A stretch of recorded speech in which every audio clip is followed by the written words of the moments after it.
I was talking to Soleil yesterday, and she was saying she's just hit a 500,000 Spotify plays, which is brilliant. But she was saying, Venezuela and Uganda and countries she doesn't even know exist. Where are you getting feedback from? I know it's all over. A lot of them seem to come from America. For us anyway, America, Canada, then the UK, Australia, then Ireland, and then from there everywhere, absolutely everywhere, every country in the world. So it's crazy to feel like the music we made in our in our bedrooms is being played in some country I don't know, Papua New Guinea or something really far away. So yeah. So you put the music out there and you've really no idea where it's going to end up. I know you're off to an interesting festival next month in Toronto, which looks... tell us a bit about that. It's a big arts thing with quite a sort of a social message. You take that? Yeah, okay. It's the Luminato Festival in Toronto, and they very kindly are offering to bring us and some of our team over with us. So we're doing 2 shows at the Luminato Festival, and then we're doing we all work with kids as well, so we're doing a workshop the following day. And then, it's over to Drake's house for barbecues and drinks and, whatever happens. I hear he's very excited. Actually, I have a burger recommendation for you. I forgot the name of the place, but I was in Well, is that the same place? We've been told about a burger place. I will send you tomorrow one of the best burger places ever, just off Yonge Street. Please do. Is a burger priest? No, Okay. there was no religious theme apart from the food. I'll dig it out for you. Cool. So you obviously got to risk the waistlines, are you, across there? Now, there's some new music. I know you know, a video launch, a party. Yes. Give that a plug. It's in a week or two's time. It sounds like a really good night. It's next week, next Wednesday, the 14th, and we're launching it together with Bob Gallagher and also D-Light Studio, who were really, really nice to do all this with us. So the whole thing was we just made a song and that we thought was good. And we've always wanted to do stuff with Bob because we saw these videos that he's done with Girl Band and St. Sisters, and every one of his videos, they all just look so interesting, and that's the one thing we were it would be really good to do something with Bob someday. And when he went to Cuba recently and came back with some really, really, really, really, really, really, really, really ambitious ideas, and we were okay, that sounds really, really cool, something we would definitely like to do. So he walked from Dublin to Limerick, interviewing people on the way. And we thought, wow. So we were at home, and this guy walked in. He was actually limping at that stage because he had hurt his foot. And so we talked. We had a really good chat. And then that was the start of it all. So we're okay, so let's do this. So it's going to happen. I'm going to ask all of you to, maybe it's too late now to ask people to sign up, John, is it? It's probably too late. So if you haven't signed up already, you're probably not going to be able to join us on the night. But it's going to be a really, really special event. We got Blindboy from Rubber Bandits as well, who's coming to speak on the night. There will be some DJing from John. There will be spoken word from myself and God knows. And it'll be a party after that. So it's going to be really cool. And of course, talking of videos, Blindboy helped you out on a video last year. How did that come about? Well, Blindboy is a cool guy. Just hit him with a text yo, we're doing a video, and he was cool, let's do it. So it was just as simple as that. It was what it is actually we were playing him our album before it came out. And then he just started riffing. He was just I know what you should do. You should do this and you should do that. And you know what I mean? The typical Blind Boy fashion. And he, in a few minutes, came up with the idea for the video. And I hadn't invited him to do that. So then later on, when I met up with the lads, I was just since we're thinking of ideas, Blind Boy just gave me an idea. And then we just invited him to come through. And yeah, he was very sound about it. It was awesome. It is amazing how people thought maybe at first the Rubber Bandits were a one-trick pony, but it's not. It's like a 45-trick pony, and he's such a smart guy. Must be lovely having him around there. And are you sort of proud the way he's kind of kicked on? For sure, yeah. It's I think it's something that I don't know how everyone else feels, but I think the country are genuinely very proud of Blindboy and for having the courage to actually speak out on some of the things that he's speaking out about. Because it's he's the rational side of the Irish brain that just seems to present itself on Twitter or on Facebook, or but everything seems to be like really well researched, and he knows what he's talking about. He's not actually just kind of like taking the piss when he throws some of this stuff out there. It's like, this is legit what he's actually saying to you. He's been fantastic to us as well, just in terms of lending support or giving you ideas of like, here's some people that you should meet or you should work with and stuff like that. And yeah, I mean, like it's we definitely come from like community-based music in that.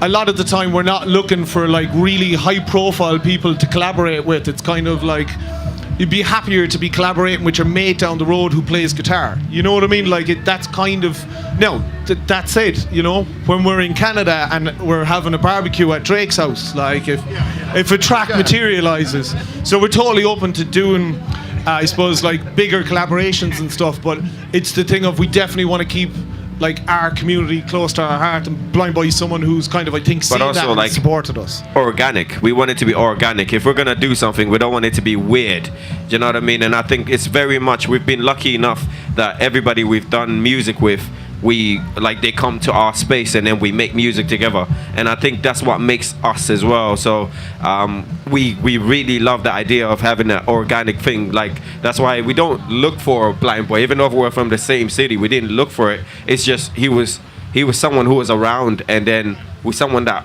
I think, you know, we know as well is around, and it was actually an organic thing. It wasn't like, oh, we don't know him, so let's go meet him, and then it's kind of weird. It's just, you know, it was cool.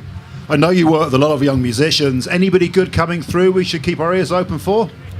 Loads of them. Like, no joke, being a rapper, like, coming up, it's like, I was sort of like the only person around, like, rapping around my neighborhood anyway. But now, I'd say every, like, house in the States you walk into in Limerick, there's like 50 really good rappers. Like, if I would say, like, names, Jordan DK will be the first one to come to mind. He's an incredible MC. He's only 18, but the stuff he does, he just, the way his brain works for his age, it's incredible. And then there is like there's Resmente, there's Sim D. A lot of, you just gotta go and check them all out. So check out Jordan DK, Sim Difference. Who else? I don't want to miss anyone here because it's like, who? Mankey. Oh yeah, Mankey was a young producer who's killing. I think you guys featured him at some point over the last year. And there is Will Z. A lot of them. There's a lot of them. I want to do my Board Fulcher plug for Limerick, because I used to live down there. No one goes on weekend breaks to Limerick, and they should do. Dolan's one of the best venues in the world. Some great bands. It is. It really a lot of great restaurants and interesting spaces. So Limerick is the place to go. Yeah, and it's a home of hip hop now as well in Ireland. Very much so. You're in a documentary called The Truth about Irish hip hop. Who's doing that? Oh yeah, there's a dude called Mark Hayes who approached us sometime last year, actually. So we were in a workshop when he came through.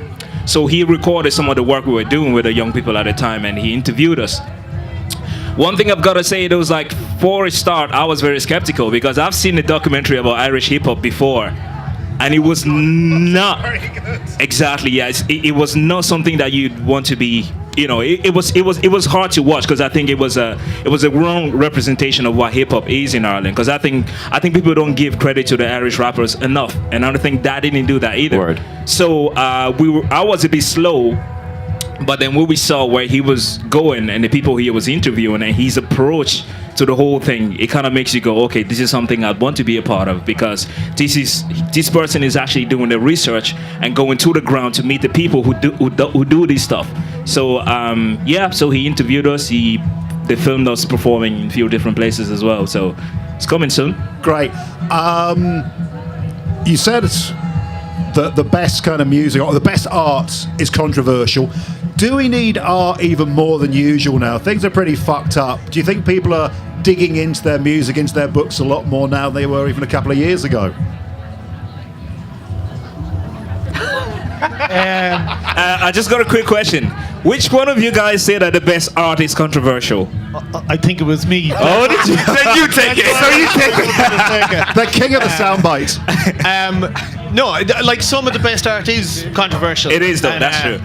And I think that, like, it's weird. We're living in a weird time. Are we living in a weird time?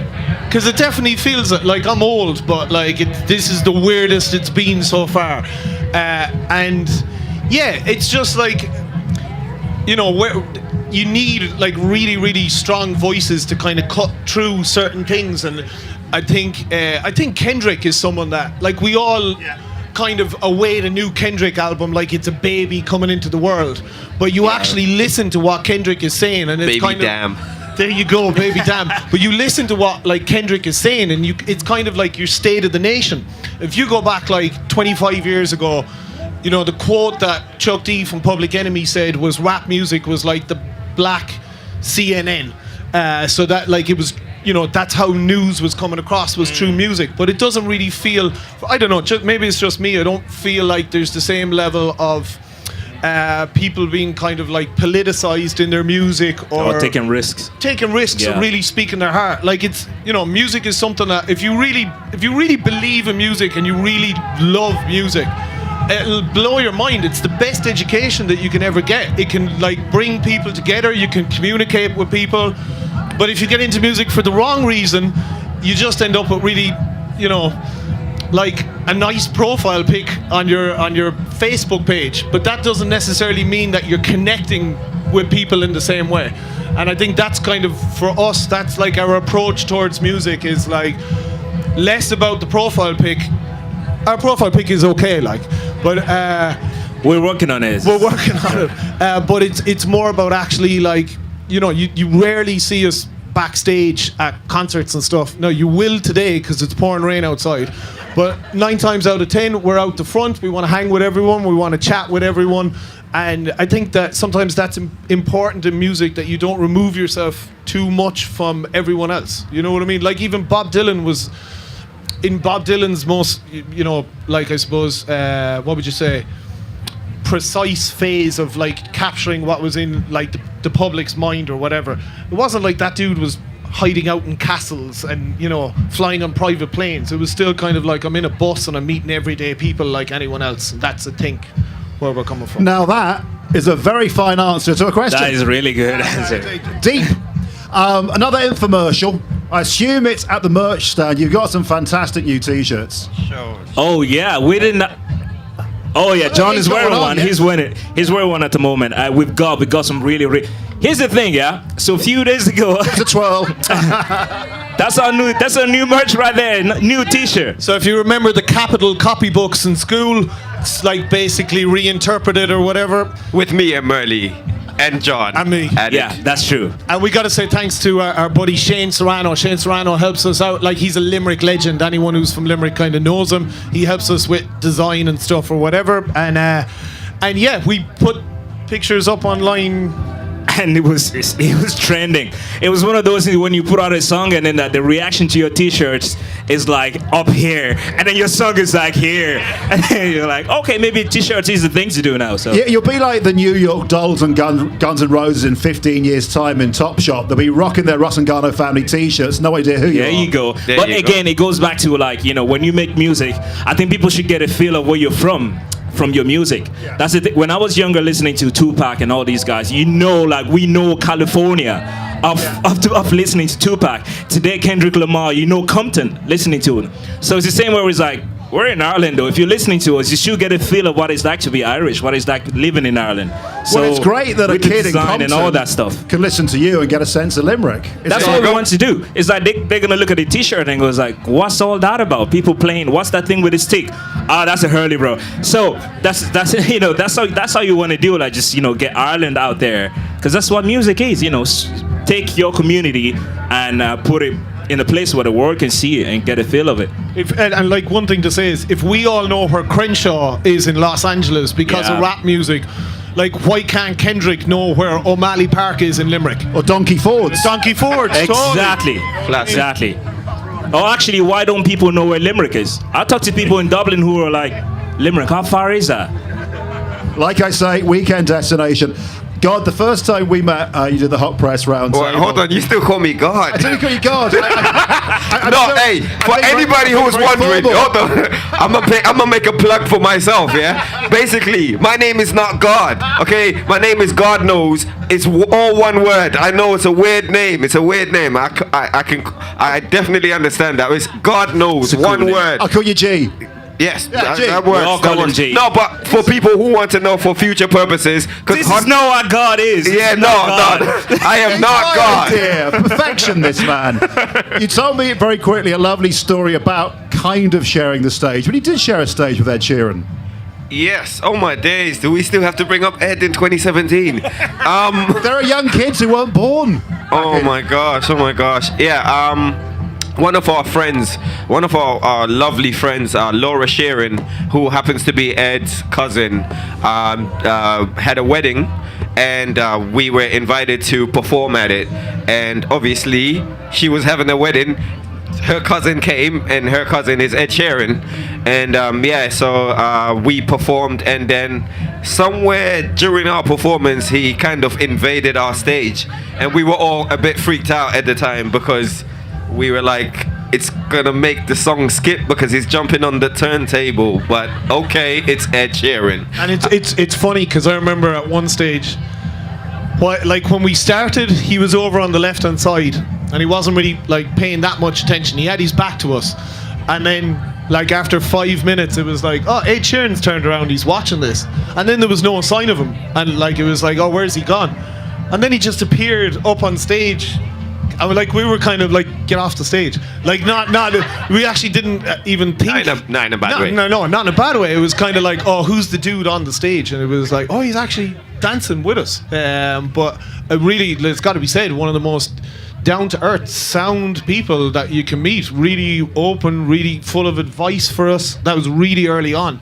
I ain't gonna lie, like that was like the third or the fourth show I did with the lads at the time, and then Ed Sheeran is on stage. I was like, I'm gonna be a superstar the next day, cause it's like, No, but you know what what? are the chances? No, but at the time, not to toot our own horn, at the time, and this was early on, he was like, this is the best live show I've ever seen. And I was like, bro, are you serious? Like because he was like, oh, I'm just back from LA watching shows with my cousin. And then he's like, but you guys though, oh my goodness. And I was like, hold on, are you high? Are you all right now? But yeah, that was It was great. an It was honor, incredible. really. So lads, 8 o'clock tonight on the Bournemouth stage. Has anybody not seen Rusangano Family? Oh my God, you're Have in you for all a seen treat. this? Wow, do you know what that means? That means Flying Lotus is in trouble. Because if he's playing at the same time as us, and I was like, poor Flying Lotus, man. How is he going to get a crowd with Rusangano at the same time? I saw 2 hands say they hadn't seen you, so they're in for a real treat. It's going to be a big Red Claire party. Yeah. Ladies and gentlemen, John, God Knows, and Merle, Rusangano Family. Thank you, Stuart.